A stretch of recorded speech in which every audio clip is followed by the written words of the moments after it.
बेंगलुरु में फुटपाथों से तजावुज़ात हटाने की मुहिम के खिलाफ स्ट्रीट वेंडर्स की मुख्तलिफ तंजीमों ने आज चारशंबे के रोज़ बेंगलुरु बंद का ऐलान किया है। इस एहतजाज का मकसद हुकूमत से दुकानदारों को हटाने के इक़दाम के खिलाफ आवाज़ उठाना है। स्ट्रीट वेंडर्स तंजीमों का इल्ज़ाम है कि हुकूमत स्ट्रीट वेंडर्स तहफ़्फ़ुज़ रोज़गार और स्ट्रीट वेंडिंग के ज़ाब्ते एक्ट 2014 की खिलाफ वर्जी कर रही है।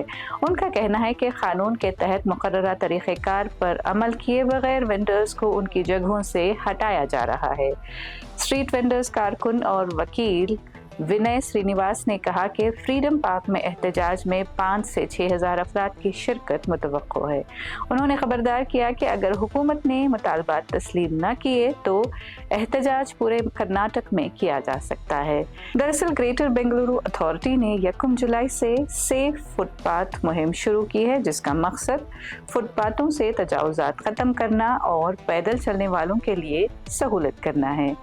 विनय श्रीनिवास का कहना है कि कानून के मुताबिक सिर्फ टाउन वेंडिंग कमेटीज ही नो वेंडिंग जोन का ऐलान कर सकती हैं, जबकि किसी भी वेंडर को हटाने से पहले उसकी मुनासिब बाज़ाबातकारी यानी रिहैबिलिटेशन ज़रूरी है। उन्होंने कहा कि स्ट्रीट वेंडर्स साफ़ सुथरे शहर के हामी हैं, लेकिन इंतज़ामिया सिर्फ गरीब दुकानदारों को हटा रही है, जबकि अमीर अफराद की गाड़ियाँ सड़कों पर खड़ी करने की इजाज़त दी जाती है।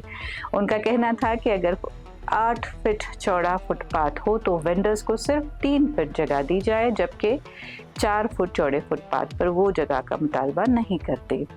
विनय श्रीनिवास ने मजीद कहा कि स्ट्रीट वेंडर्स एक्ट फुटपाथों पर कारोबार की इजाज़त देता है और अगर किसी वेंडर के खिलाफ शिकायत हो तो उसका फैसला टाउन वेंडिंग कमेटी के ज़रिए होना चाहिए।